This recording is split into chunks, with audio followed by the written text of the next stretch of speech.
Once again, I find myself here in Korea for the biggest day of the year at Let's Run Park, Seoul. It's pretty quiet at the moment, but in a few hours' time, all these seats will be filled because this is their most valuable race day of the year. We've got the Keeneland Korea Cup worth $600,000, and there's 10 international horses across the two big overseas races today. We've also got the sprint. Wonderful that Wild Dude is in there representing the UAE. Trainer Ahmed bin Hamash has brought him over.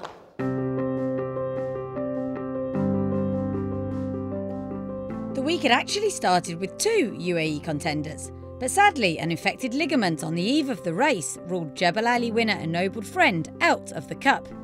His trainer, however, has gained a taste for travel. What made you want to bring these horses over to Korea?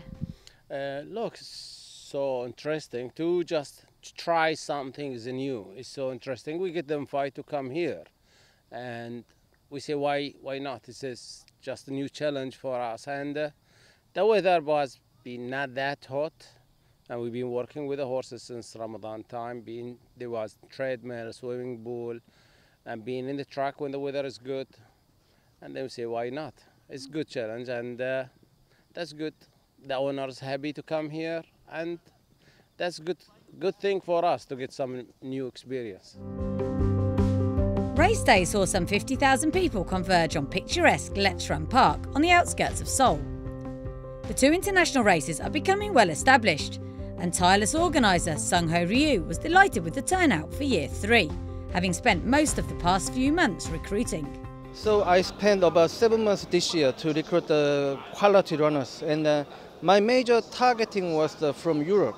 I really like to have a Europe-trained horse, quality Europe-trained horse, because I would like to develop this race more Olympic style, not the Asian Games style. So in that case, I really need a kind of a horse from Europe and the United States. There were 10 races on the card, the two features coming up as 8 and 9. Plenty of time then for connections to start looking a little nervous.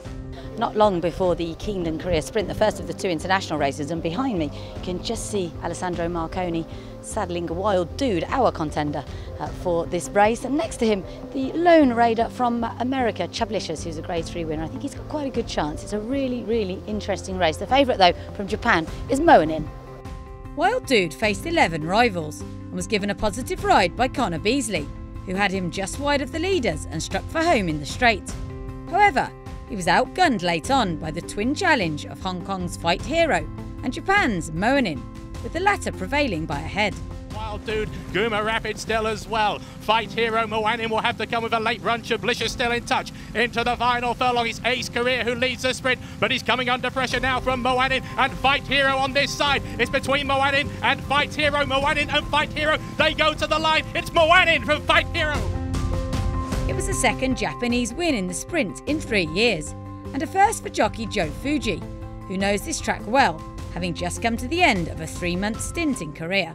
I wasn't sure how the race gonna pan out. I mean, you know, I was expecting there was a lot of speed inside, and Hong Kong horse on the outside always kept the pressure on me. So even, you know, at the 600, anytime I didn't think I'm gonna win, certainly. We also grabbed a word with Connor, who was largely pleased with Wild Dude's effort, the 8-year-old having earned a cheque for finishing 6th. He jumped well, travelled away good. Turning into the lane, I thought he was in with a big shout really, and probably just a deep surface really, and he hasn't run for a long time. Maybe just took its toll really towards the last 100 really. So no, but I thought he ran a credible enough race, and you know, for the time he's been off and come back, and obviously he's not used to as deep and slow surface as this. He put up a bold run, yeah. The runners are now all in the parade ring for the Korea Cup coming up. Of course, it's over the 1,800 metres, and we've got a really international lineup. London Town, the defending champion, is probably the one to beat, but it'll be really interesting to see how Riven Light gets on for Willie Mullins, who seems quite confident the horse is going to run a really big race. And also, from a European perspective, there's Forest Ranger in there for Richard Farhead. They're off in around about 10 minutes' time.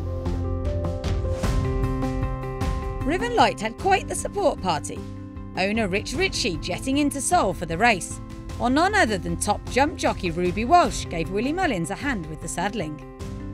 Unfortunately, their efforts were in vain, as Riven Light failed to handle the surface and was eased. Fellow Euro Forest Ranger fared much better, however, running well before tiring into 5th under Tony Hamilton.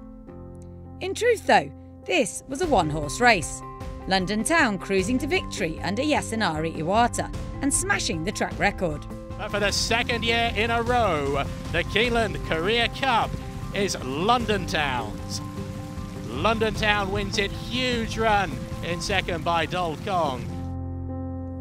It was a remarkable performance by London Town, who solidified Japan's grip on these races, the land of the rising sun having won 5 of 6 since their inception in 2016. Korean-trained horses finished 2nd, 3rd and 4th in the Cup, however, so a breakthrough will surely come one day.